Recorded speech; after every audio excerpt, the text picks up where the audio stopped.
rare and balanced view on politics in today's world. Based on facts, born of rationality, common sense, and logic, providing context on today's events, this is American Perspective with Rick Thomas. Hello, everyone, and welcome to American Perspective. I am your host, Rick. Well, a couple of things, I want to cover tonight, but many of them, maybe not all of them, but many of them have to deal with legal issues. So we have some movement in the legal department across a couple of different places, Minnesota for one, and even some in Washington, D.C. that we're going to cover tonight. But first, obviously, is our pledge. Tonight's pledge is being performed by none other than Mama 5 Kitties from over on Rumble. So, if you are of mind, please stand. Remove your hat if you're wearing one like me. Place your hand over your heart and follow along with Mama as she recites the Pledge of Allegiance. Pledge allegiance to the flag of the United States of America and to the republic for which it stands, one nation, under God, indivisible, with liberty and justice for all. Amen. And, of course, I thank you, Mama 5 Kitties, for that wonderful rendition of the pledge. If you would like to hear your rendition of the pledge played here on the program, all you need to do is record yourself reciting or performing the pledge in your style. Take that audio file, video file, whatever kind of file, attach it to an email. Send it off to me by addressing that email to fans, F-A-N-S, at AmericanPerspective.online. That's fans, F-A-N-S, at AmericanPerspective.online, and I will get you into the rotation. I have 24 of these items. I'd like to get 26 by the end of 2026. So if you haven't sent yours in, you still have the opportunity. Well, you'll always have the opportunity, but, to be considered part of the 26. You've got 2 spots left open to get it in. If you use your phone, you can utilize the share option. That's the SHARE option. And send it off to me by sending it to fans, F-A-N-S, at AmericanPerspective.online. That's fans, F-A-N-S, at AmericanPerspective.online. And as 3 Chevy points out, do it now! Right now! Don't wait.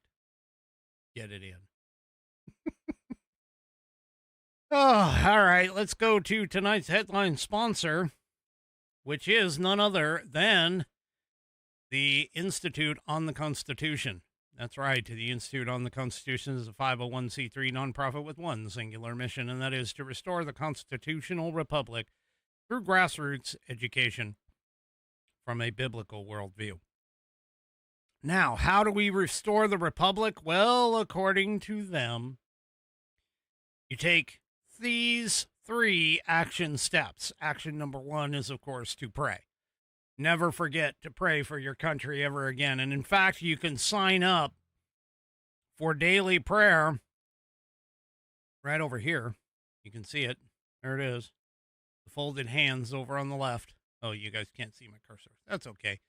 It's the folded hands on the left. You can click on that and you can sign up for a daily prayer. Pray with them every single day. They will send you a prayer, a daily prayer to your email box. Second thing, of course, is to study. What are you going to study? Well, you study the core courses that they have available, starting with the U.S. Constitution course, which you sign up for right here above my head. And it's really pretty simple. All you need to do is enter your first name, last name, and your email address. and then click that Get Lesson 1 free. Well, the entire course is free. It's 100% free, nationally recognized. It's 12 short lessons, 15 to 20 minutes long. Each lesson will be delivered directly to your email box, one per week, when you sign up. So once you do that, then you can go and check out their other courses that they have available, including some of the in-person courses, live courses that they have available. You can go and check all those out right here. And, delve into the Constitution as well as many other courses that are available. And then once you take care of all of that and you've learned, why not act by becoming a member, or even better yet, become an instructor. That's right, become an instructor for the Institute on the Constitution. You can start doing classes in your neck of the woods, doing live classes in your neck of the woods, passing around and passing on that newfound knowledge that you have just picked up. They help you out along the way. First thing is you can go and take a look at their How to Become an IOTC Instructor video. It's like 5 minutes long. Tells you exactly how to become an instructor for them. And then you have 5 tips for a successful class. They're not going to leave you in a lurch. No. They've put together a comprehensive instructor kit as well, which you can take with you to your classes. Give you all the information and everything that you need. It's just fantastic. The fantastic way to pass along the information and your love of the U.S. Constitution. And also, what you can do is you can head on over to their shop, is where you pick up that instructor kit, among other educational resources, as well as any self-evident apparel. Self-evident is the sister organization that just merged with the Institute on the Constitution. And then you can go to my favorite spot in the shop right here, called the Legacy Library. It's got everything leather in it. Oh, this is fantastic. But the one thing you should really consider getting is this right here that I'm making move. That is the leather-bound, Saddleback leather-bound U.S. Constitution. By the way, I forgot to say, this is all found at theamericanview.com. Theamericanview.com is where you go for all of that fantastic information. Theamericanview.com is where the Institute on the Constitution is and resides in the ethosphere. And once again, like I said, head on over to their shop, hit Legacy Library, and pick up one of these beautiful items. This is the Saddleback leather-bound U.S. Constitution. It's got sexy rounded corners, according to all of my Whiskey Warrior P1s. And, by the way, the purchase of this rounded, cornered, Saddleback leather-bound Constitution will inspire you to send in your Pledge of Allegiance to our hardworking host. That's me. That's according to 3 Chevy. Let's take a look at this thing. We've got 1/8 of an inch of Saddleback leather wrapped around pages that are water and tear resistant. No cheap glue here, folks. This is stitching, and according to G, it is stitching that provides rare and valuable insights, context in a active and developing world, but it's stitched all the way through the leather and the pages contained within. It's got a 100-year warranty against He's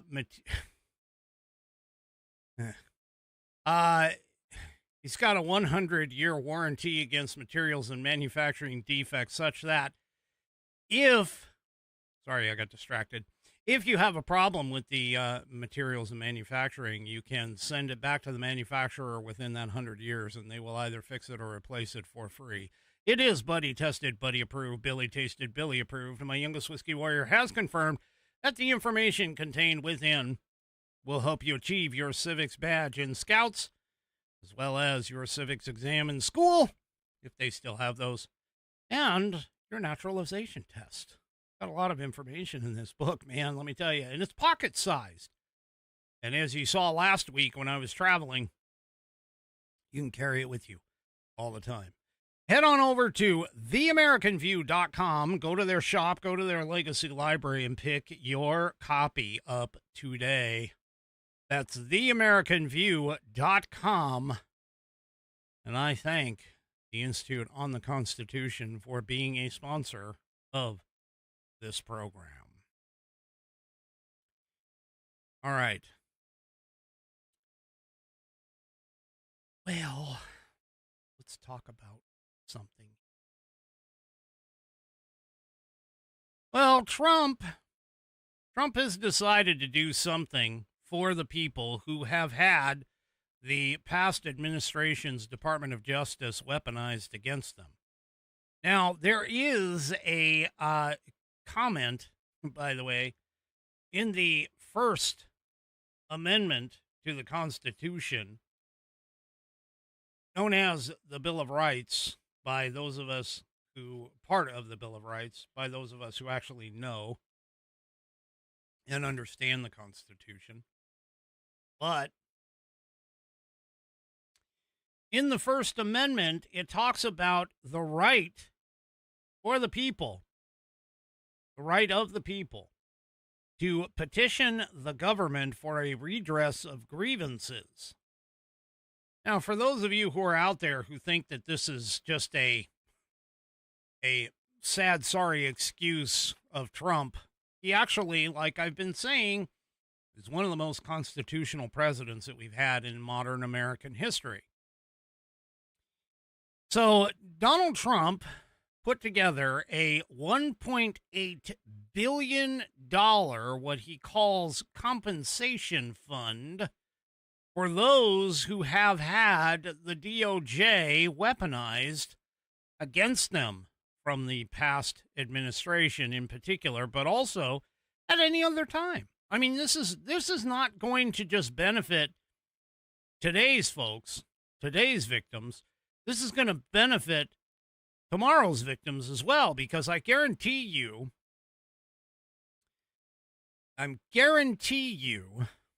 that the weaponization of the DOJ is going to go back to what it was in the past administration should the Democrats get back in power. Now, all of that being the case, supporters of President Trump who tried, this is coming from Yahoo News, so of course this is biased. But supporters of President Donald Trump who tried to overturn the 2020 election are among those eager to potentially cash in from the 1.776 billion. Gee, I wonder why he picked that one, 1776. Anyway, the 1.776 billion compensation fund,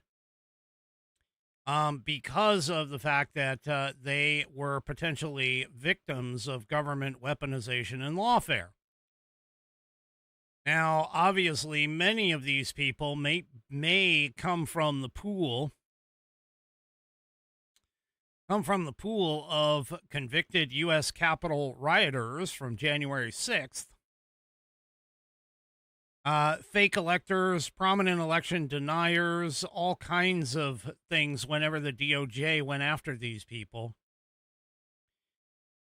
A January 6th rioter who was convicted by the name of Dominic Box, he spent 15 years in jail awaiting trial. Now, I seem to recall there's a amendment in the Bill of Rights that talks about speedy trial. Anyway, this guy, he says, I can't even find a job answering the phone at a motorcycle dealership. I can't find a way to support myself right now. I lost my career. I look forward to financial compensation. I need it. This will be a welcome relief.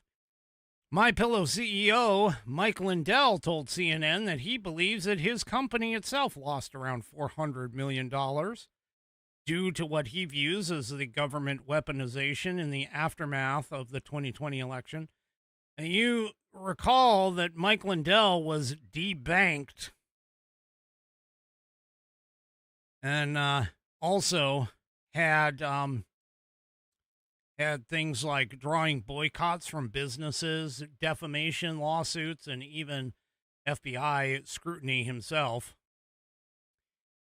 So, yeah.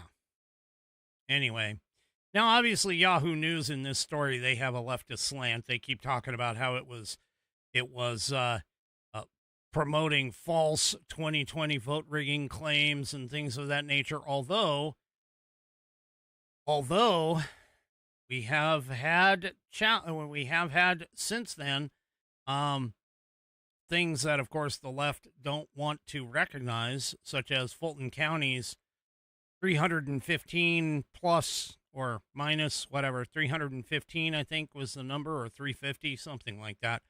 Over 300,000 ballots that were accepted without signatures. Not signatures from the voters, but signatories in terms of the counters, the people who are counting in the elections office. So, yeah, there is evidence all over the place that something funky happened in 2020. So, there you go. Anyway, this announcement, of course, came and has now been challenged. The Weaponization Compensation Fund, according to this piece in Red State, is now being challenged by January 6th police officers. Now, keep in mind, we all know January 6th was not an insurrection. January 6th was not sedition. January 6th was not anything other than a small riot that got out of hand.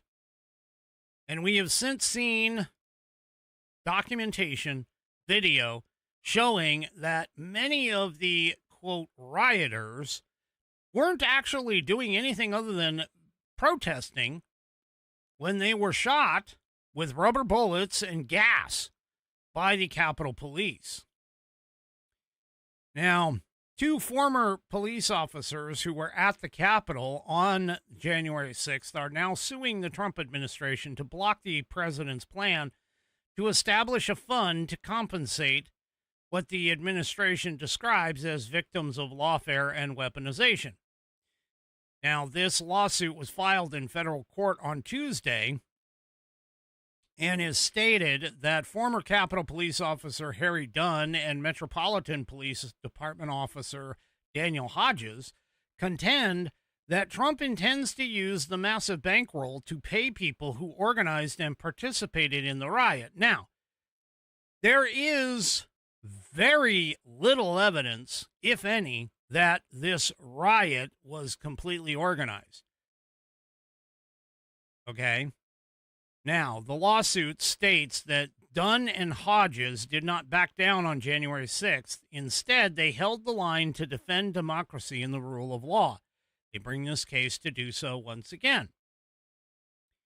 Now, it's arguing that the fund itself violates the 14th Amendment's prohibition to use federal money to pay any debt or obligation incurred in aid of insurrection or rebellion against the United States. Once again, folks, not one single person has been charged with insurrection. Not one single person on that day. In fact, the vast majority of those charged were charged with things like trespassing and vandalism. That's it. We only know of a couple people who were charged with seditious conspiracy, and even that was sort of, tenuous at best. See, and by saying that that this fund is paying any debt or obligation incurred in the aid of insurrection or rebellion, that's making a presumption that there was an act of insurrection or rebellion. Again, nobody who took part in the events that day was ever charged under Title 18, United States Code 2383, which is rebellion or insurrection. Charges were ranging from disorderly conduct and trespassing up to seditious conspiracy under Title 18 USC 2384, which those two probably are not going to bother. Well, I don't know if they are or they aren't, but they haven't even filed for this. Now, the 14th Amendment that was cited in the complaint says in Section 4, but neither the United States nor any state shall assume or pay any debt or obligation incurred in the aid of insurrection or rebellion against the United States. So this is the part that I think where this lawsuit should honestly get laughed out of court. Because the 14th Amendment itself clearly states aid of insurrection or rebellion. Nobody, not a single person on that day was charged under rebellion or insurrection, as I just noted.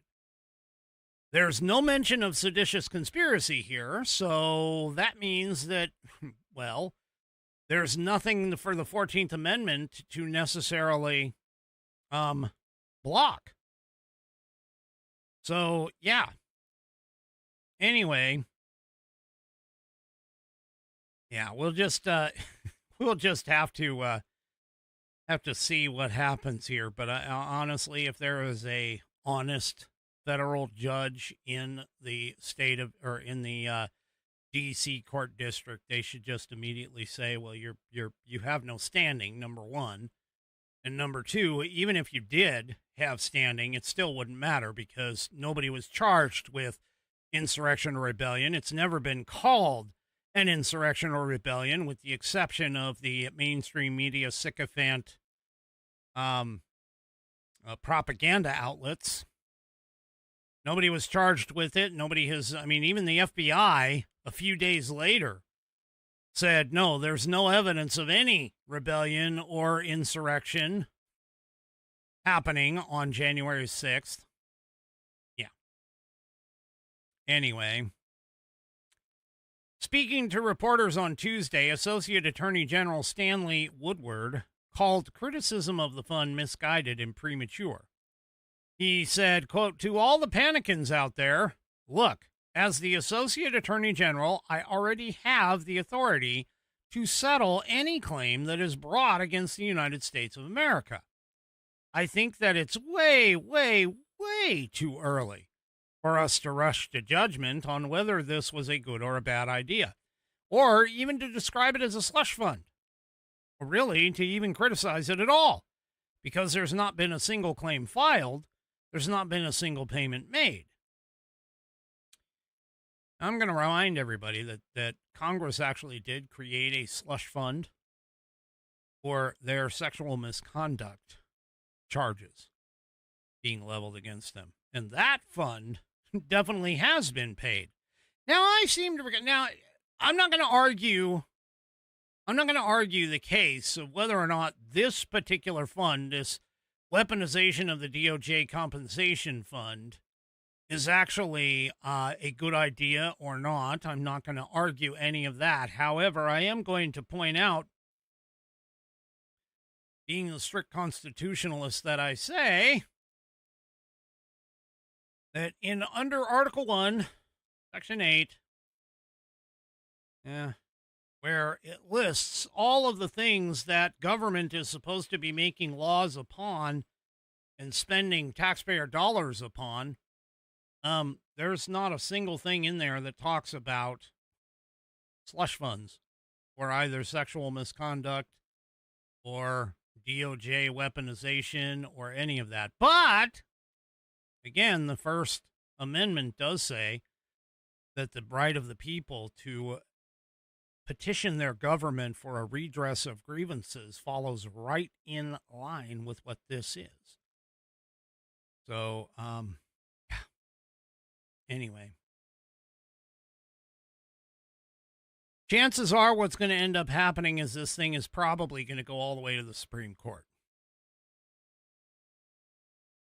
And then the Supreme Court will essentially have to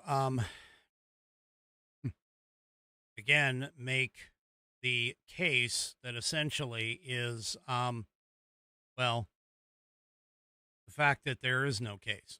I mean, this isn't even really a case. I don't even know why these two are even doing it other than to try and get their names into the mainstream media again.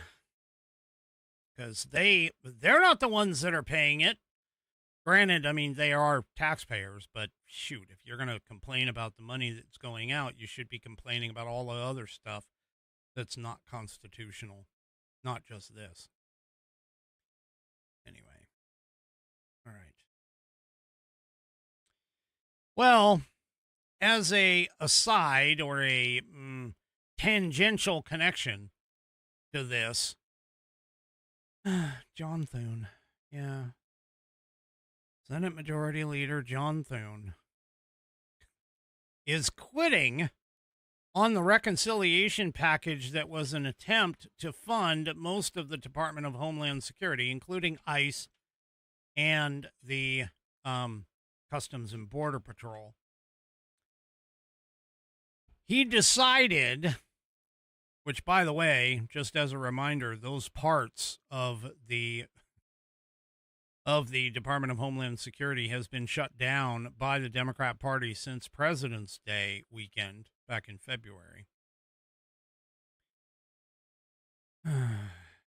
John Thune, yeah. He decided that that the Senate is going to go ahead and break. They took off, and yeah, they took off and they called it a day. He recessed the upper chamber, which isn't going to return until June. He obviously, with Trump endorsing Ken Paxton, upsetting a bunch of people, panicking on the Hill, Senator Bill Cassidy losing his primary, Tom Massey losing his primary. Yeah. Thune, I think, is feeling the pressure. And he's decided to, not return until June. So, yeah. Anyway. And while the fallout of all of this is happening might have played a role, the story is that the DOJ's anti-weaponization fund was actually the reason for it. Yeah. So, Anyway, so, excuse me. John Thune is showing up as as essentially a rhino once again. So maybe he needs to get primaried next time. I don't know. But anyway.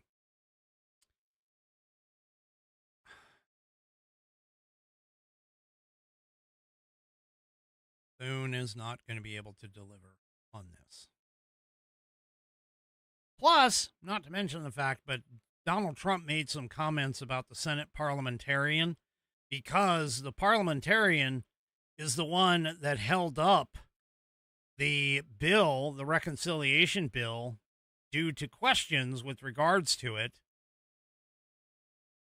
whether or not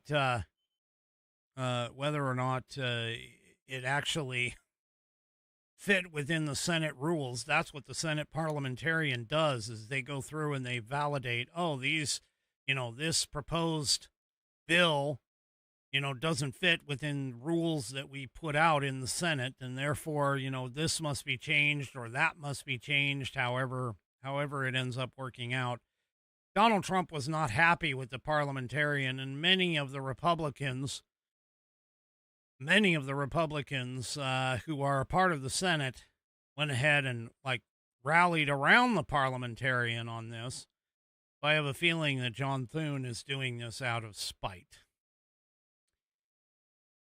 Yeah.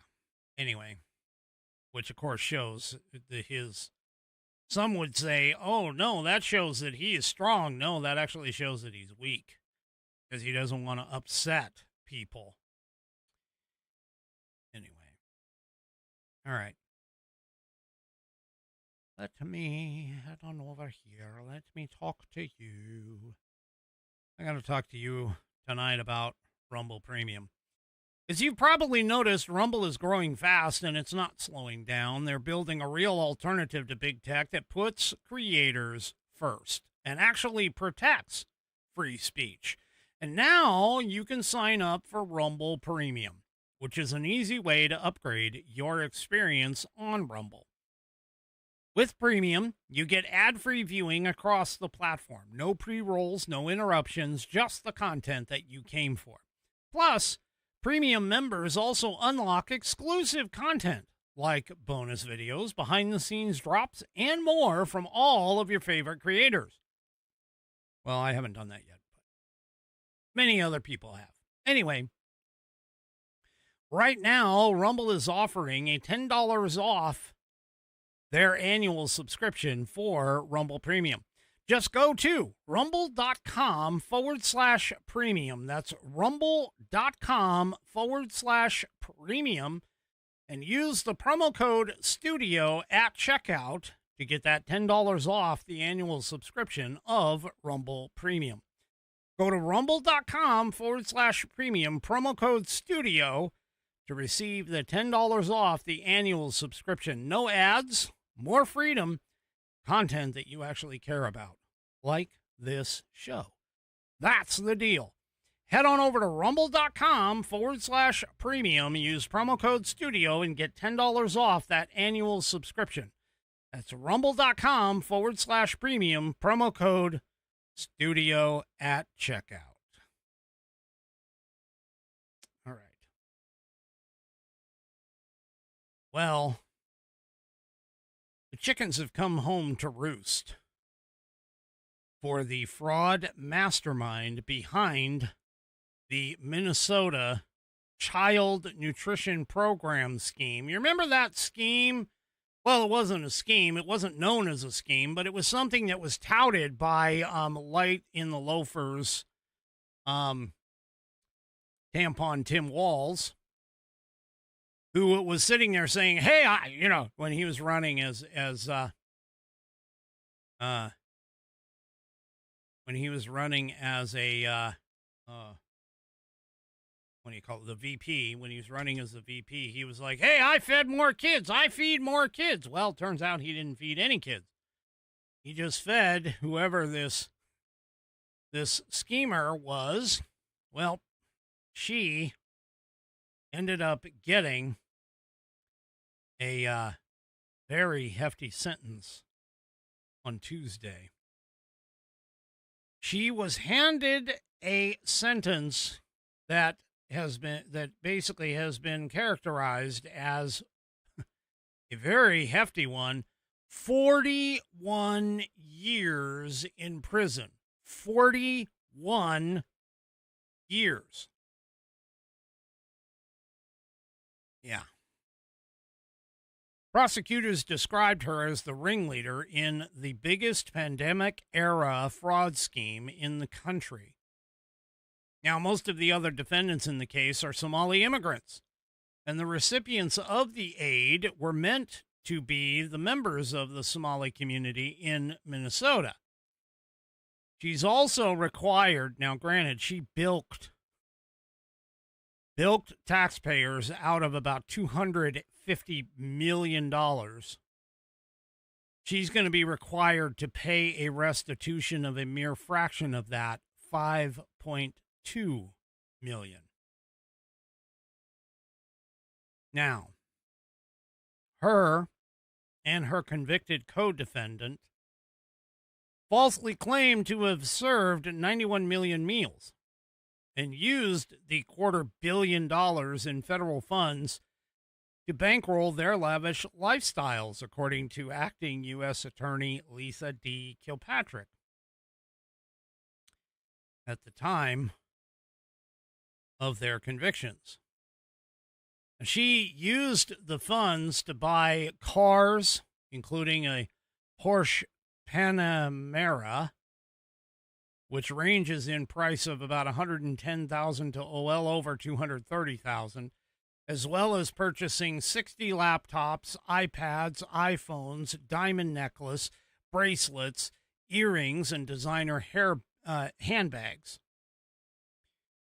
Investigators said that the Feeding Our Future went from receiving $3 million in federal aid to more than $200 million in 2021. But when the Minnesota Department of Education started asking questions about the rapid increase, Bach is her name, Bach filed a lawsuit against the state agency, and the cash kept rolling in.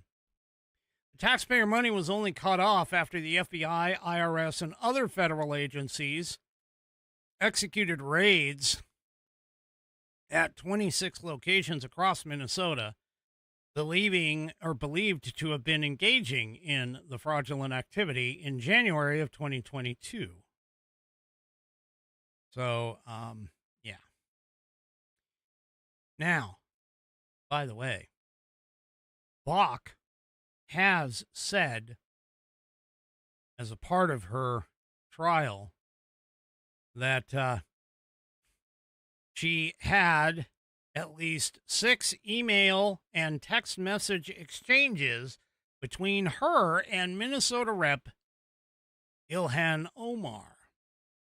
Bach stated that the far-left squad member was instrumental in loosening laws that set the stage for the scheme. Initially, by introducing the Meals Act to Congress back in 2020, which allowed the U.S. Department of Agriculture to issue waivers of school meal requirements during the pandemic. The waivers themselves sharply diminished oversight in the federal food programs by allowing restaurants to participate without the usual site inspections. In a jailhouse interview with the New York Post, where I'm reading from, as she awaited sentencing last week, she revealed that Omar would personally step in whenever the waivers ran out, which allowed the fraud to continue unabated. This is why Ilhan Omar is being questioned about this. So,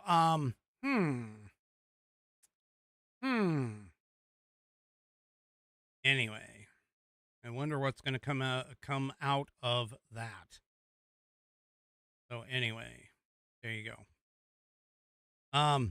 She also claimed that there had been a couple of times early on that there were some gaps. A waiver would be set to expire on maybe the 15th of the month, and then the renewal didn't kick in until the 1st. Because, of course, this was supposed to be a short-term thing, we were supposed to be home for 2 weeks, meaning the COVID setup. She said that she would struggle to believe the controversial rep, whose net worth mysteriously jumped from nearly nothing to over $30 million in 2024, wouldn't have known about the scheme. Yeah. So she's saying, hey, is she pointing fingers at Ilhan Omar, saying, hey, she participated in all of this. Now, considering the fact that the Somalis are a close-knit community, and that, defrauding government is a common practice in the community back home in Somalia, yeah, I'd be really surprised if she did not know. Well, moving on to the next case, the daycare that Nick Shirley, the Leering Center. Yeah. Well, the daycare owner that was exposed by his expose video has now been slapped with federal charges. Now, the woman who is in charge of this, has also has ties to the Feeding Our Future scandal. Could these things be interconnected? Very well could be. It's possible. So, yeah.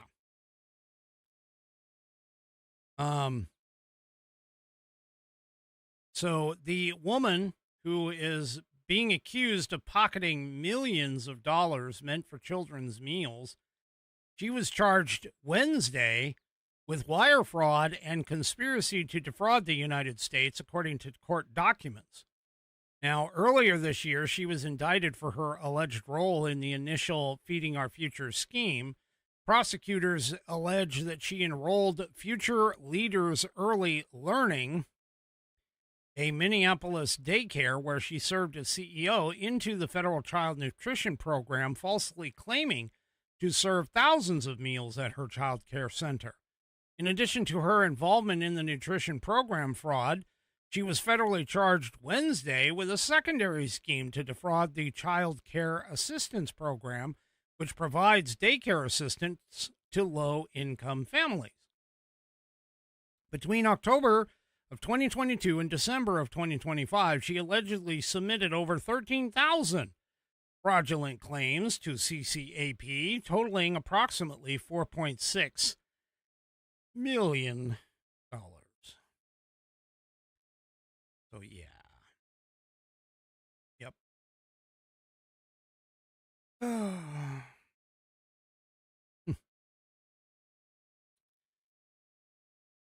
Now, Shirley responded to all of this by saying that, first of all, he called out Tim Walz and Ilhan Omar and asked, how long did you know about this?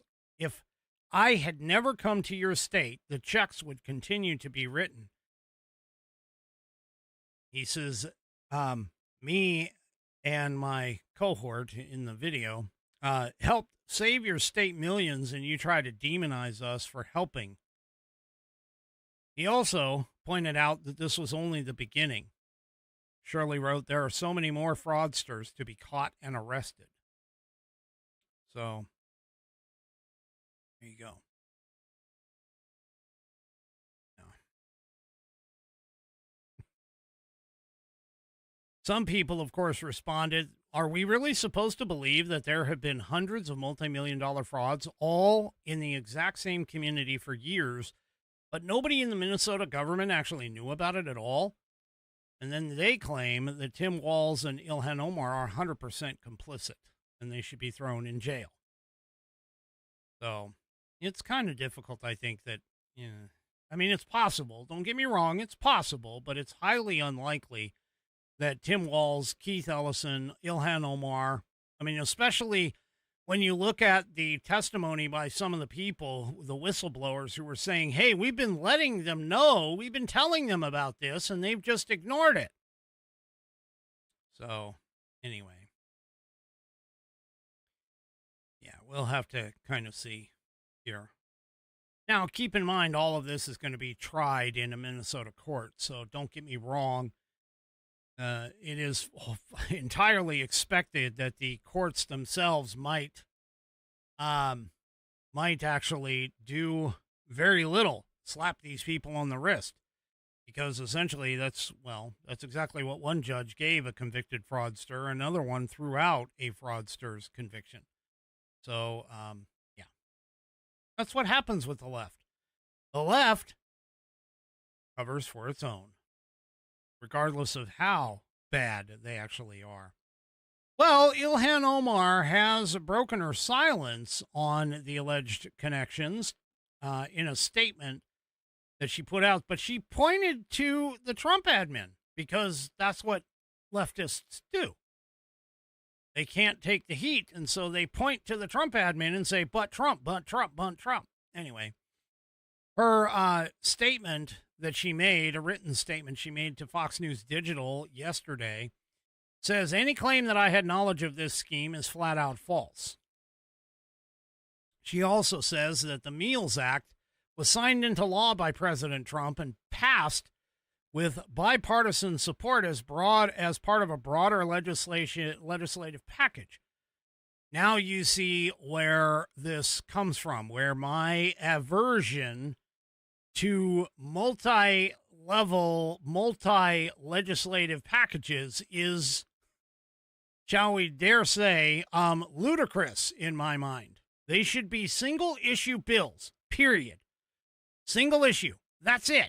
One issue, described directly, succinctly, should be short, 2 pages, that's it. None of these 15,000-page omnibus bills, because what you end up with is with something like this slipped into the sheets, okay, and it totally gets bypassed because according to Nancy Pelosi, they have to pass the bill first in order to find out what's in it, which is not how you do legislation, folks. That's not how you write laws. But anyway, Ilhan Omar points out that Trump's USDA secretary set the regulatory framework during the rollout of the program. She says, I have always championed feeding kids and will continue to ensure our children do not go hungry. Except there's only one problem here, Ilhan Omar. It was used for nefarious purposes. Your theoretical pie in the sky, I got to feed all the kids, which again, I go back to the whole point. The Constitution does not say anything about federal taxpayer dollars being allocated by the federal government, mandated by the Constitution, to go toward feeding people. There's not a single line, single mention of the fact that the U.S. government is responsible for taking care of your butt, outside of just general, very small numbers of common things like post roads that are supposed to be put into place and common defense. Anyway, now Omar did make a comment that she said that as the moment the fraud came to light, she immediately sent a letter to the USDA secretary demanding answers and accountability. However, that actually was not debunked, but refuted by the USDA as well. And in fact, the Republican chair, State Representative Kristen Robbins, has suggested that Congress should take action to enforce the subpoena to get answers out of Ilhan Omar. Because of the fact that she says, and I quote, she only sent a letter once the fraud was exposed. Prior to that, she sent letters urging the administration to keep the waivers in place, which allowed the fraud to continue. Sounds like revisionist history. I don't buy it at all. And we don't really buy it either. Yeah. Now, a USDA spokesperson told Fox News Digital after publication that the reality is simple. Minnesota officials had warnings, complaints, and evidence for months, what Minnesota staff described as an open secret, yet failed to stop one of the largest COVID fraud schemes in history. The USDA's Office of Inspector General helped investigate and arrest dozens involved in the scheme. Regulations do not force states to ignore fraud and do not absolve them from doing the right thing. Blaming federal rules after the fact does not erase Minnesota's failure to act while taxpayers were defrauded of hundreds of millions of dollars meant to feed hungry children. Well, again, I'm going to point this out.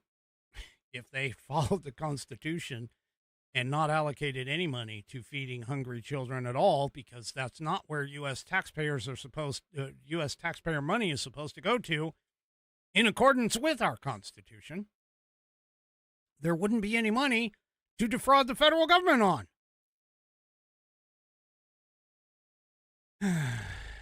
Anyway, all right. Well, Jack Smith and his debacle is back in the news.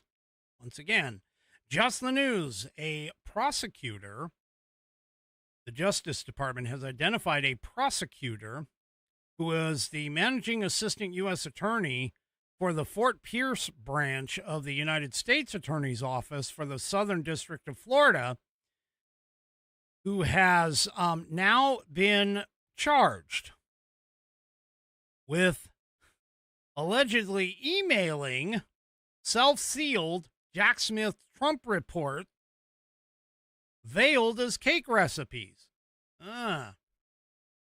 So a federal prosecutor in the office that helped handle the Justice Department Special Counsel Jack Smith's classified documents case in Florida was charged yesterday for allegedly illegally emailing herself a copy of the materials, disguising them as cake recipes. The department announced the indicted prosecutor has been charged with 2 counts of theft of government money or property, the destruction, alteration, or falsification of records in a federal investigation, and with concealment, removal, and mutilation of public records. Yeah, the charges were filed in the Northern District of Florida. She pleaded not guilty to the charges. The department pointed out, as in the charges, that in several separate instances in late 2025, she altered the electronic file names on government records, which you're not supposed to do, that she received in her official capacity to conceal her unauthorized electronic transmission of the records to a personal email account belonging to her without being detected. The altered government records included a document that included parts of internal DOJ electronic messages, an internal DOJ memorandum, and a DOJ report related to a criminal prosecution that had been court-ordered to remain under seal and prohibited from distribution or disclosure outside of the department, the DOJ also stated. Now, she attempted, allegedly, to conceal her actions by saving the electronic copies of the government records in question under misleading file names, such as, quote, chocolate cake recipe, bundt cake recipe, before emailing the documents to her personal email accounts. I got a dumb question. Why are you looking up cake recipes and sending them from your government account to your personal email account in the first place? That by itself should be a violation of internet usage protocol. But anyway, the DOJ also pointed out that she had acted knowing that her transmission of the record outside the DOJ directly violated the court order and impaired the proper administration of underlying criminal prosecution. So, yeah, there you go. Kash Patel announced this on Wednesday afternoon in an X post, and he finished it off with, "This FBI will not hesitate to bring to account those who violated the trust of the American public in an investigation that should have never been brought to begin with." Well, there you go. Anyway.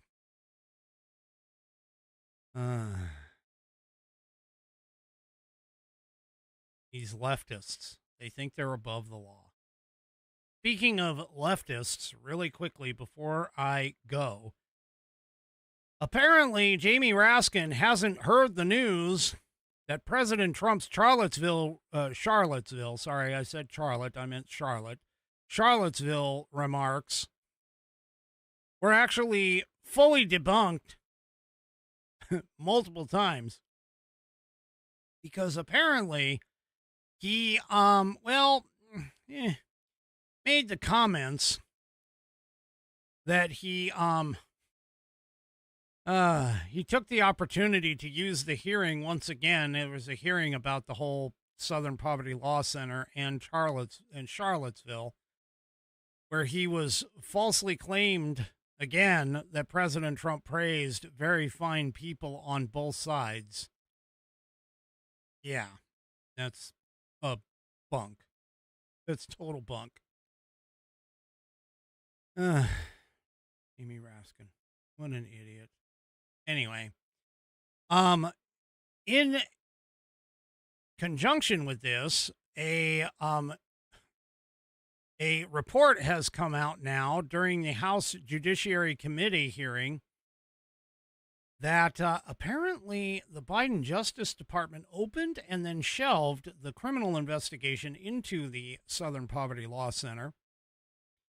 And the reason why is because of the fact that, well, the same Southern Poverty Law Center was literally training the DOJ's prosecutors to go after pro-life Catholics and conservatives as domestic extremists. Yes. Yeah. Jordan basically called out, he says, when you meet with them, consult with them, have them train your prosecutors, guess what? You're not going to prosecute them. They're going to be too valuable politically. You've got to use them for your political advantage. And that's exactly what the Biden administration did. Now, he noted how the SPLC used the now infamous Richmond memo in an effort to portray traditional Catholics as politically extremists. He says that memo says if you're a pro-life Catholic, well, you're an extremist. You're dangerous. Jordan continues and says the SPLC became part of the weaponized effort of the Garland Biden Justice Department against the American people. Jordan also highlighted a stunning example from the SPLC's own operations that underscores the alleged hate-for-profit model, which was essentially the filing of the 11-count federal indictment charging the SPLC with wire fraud, bank fraud, and money laundering for secretly funneling more than $3 million in donor cash to the actual extremists.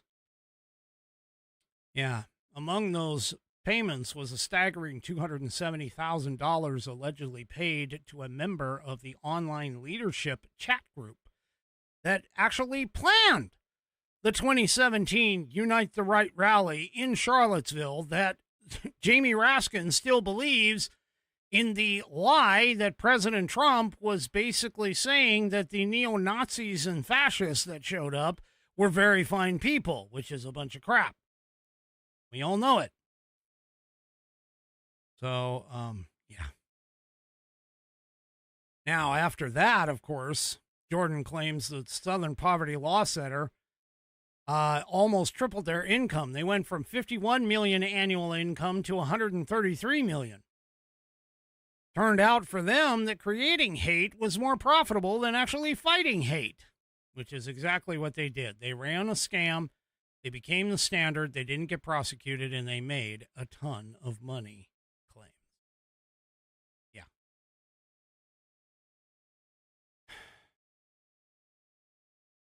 He's leftist, man.